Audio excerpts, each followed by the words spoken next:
Hello दोस्तों, एक छोटी सी कहानी जो जिंदगी में बहुत बड़ी सीख देती है।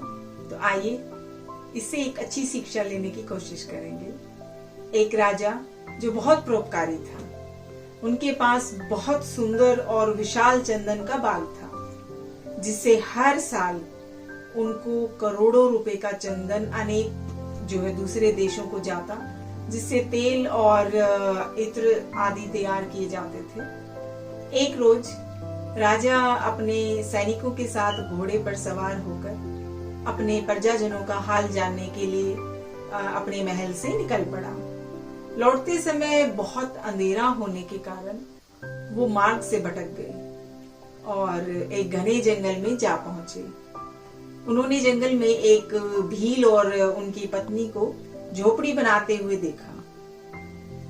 राजा को अपने समीप देखकर भील ने बड़े ही स्नेह पूर्वक उनका आदर सत्कार किया और सभी सैनिकों और राजा के लिए जल, आसन, फल, कंदमूल का अरेंजमेंट किया। राजा ने बहुत ही सुख पूर्वक रात्रि वहां बिताई। प्रातःकाल जब राजा जाने के लिए तैयार हुआ, तब उन्होंने भील से पूछा, तुम अपनी जीविका यहाँ किस प्रकार से चलाते हो?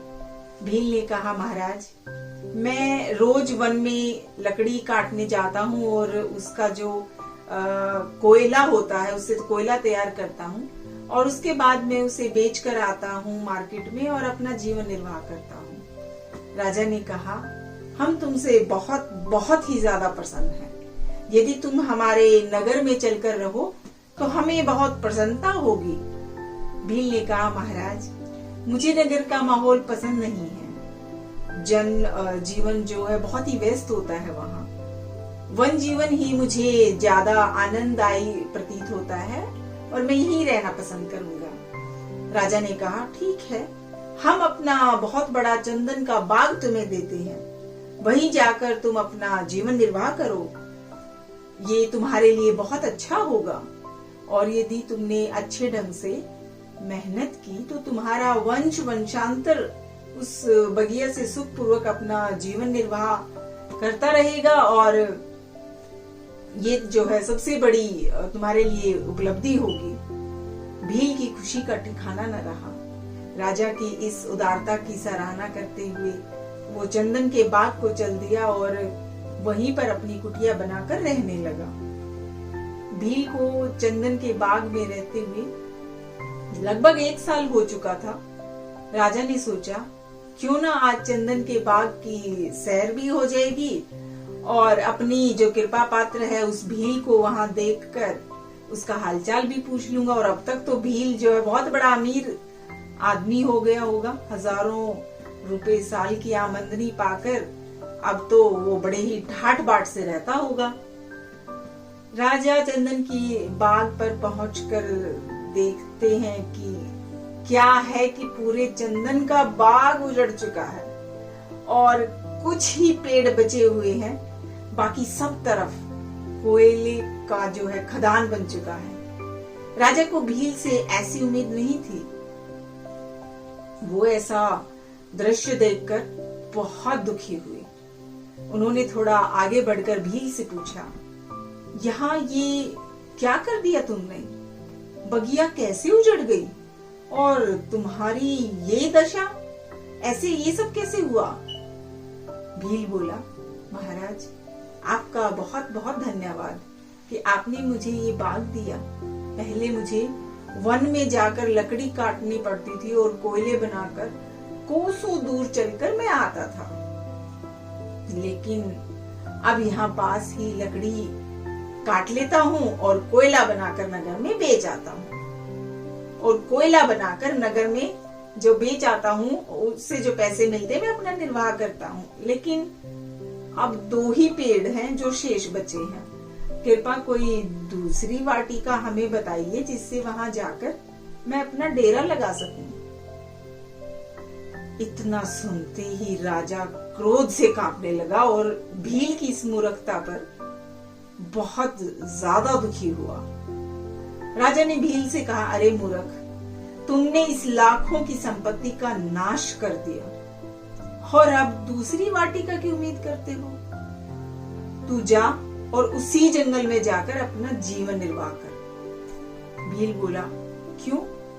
क्या हुआ महाराज? मैंने ऐसा क्या अपराध किया है? लकड़ियों को कोयले के सिवाय और किस काम में लाया जा सकता है? राजा ने कहा, अच्छा जाओ, इस बचे हुए वृक्ष में से एक छोटी सी लकड़ी काट लो और इसे बाजार में पंसारी के यहाँ बेच कर आओ। भील बाजार में पहुंचा और पंसारी को एक छोटी सी लकड़ी का टुकड़ा दिया।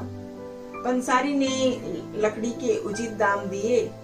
अब भील अपने पिछले किए हुए काम पर बहुत ज्यादा पछताने लगा। आज जरा सी लकड़ी ने उसे एक दिन की पूरी कमाई उसके हाथ में दे दी और उसका समय भी बचा था। भील रोनी सूरत लेकर राजा के पास गया और उनके चरणों में गिरकर कहने लगा, महाराज कृपा करो मुझ पर, क्षमा करें, मैंने स्वयं का नाश कर डाला, अब क्या करूं, कृपा मेरा मार्गदर्शन कीजिए। राजा को उसके विलाप पर दया आ गई। उसने कहा, ठीक है, तुमने जो मूर्खता की उसे अब सुधार लो, बचे हुए वृक्षों से और वृक्ष बढ़ाओ, खर्च के लिए थोड़ा सा काट लो और उसके बाद इससे ज्यादा पेड़ लगाते रहो और थोड़े ही दिनों में फिर चंदन की बगिया तैयार हो जाएगी। तो दोस्तों, हम सबकी लाइफ उस चंदन के बाग की तरह है और हमारी सांसें चंदन के वृक्ष के समान है। लेकिन बड़े दुख की बात है कि हम अपनी लाइफ को अपने इस कीमती से बहुत जो कीमती जीवन है इसका जो है कम आंक रहे हैं इसकी वैल्यू। हम सब के अंदर चंदन रूपी एक क्वालिटी है, लेकिन हम सब इसे एक सामान्य लकड़ी मीन्स एक सामान्य जीवन के रूप में ही जीने को तैयार हो रहे हैं, जबकि हम सबको पता है हमारे अंदर अद्भुत टैलेंट है। लेकिन हम क्यों अपने सपनों को मार रहे हैं? हम क्यों अपनी वैल्यू नहीं समझ रहे हैं? हमें दोबारा मनुष्य रूपी चंदन का बाग नसीब होने वाला नहीं है। इसलिए हमारे पास जितने भी सांस रूपी जो पेड़ बचे हैं उनका भरपूर फायदा उठाना होगा और अपनी लाइफ को सक्सेसफुल बनाना होगा, ताकि हम हर जन्म में चंदन बगिया अर्थात मनुष्य जीवन जो है नसीब हो और इसके हर एक पेड़ का हम सफलता पूर्वक उपयोग कर सके। दोस्तों, जिंदगी अनमोल है, इसकी हर सांस बहुत कीमती है, तो इसे इस हीरे जैसे जन्म को कौड़ियों के समान मत गवाओ। तो समय रहते इसकी पहचान करो और इसका मूल्य जानो। तो दोस्तों, मुस्कुराना, शुक्राना और किसी का दिल न दुखाना। बहुत जल्द एक नई कहानी के साथ फिर से मिलेंगे। तब तक के लिए आप सब अपना ख्याल रखना।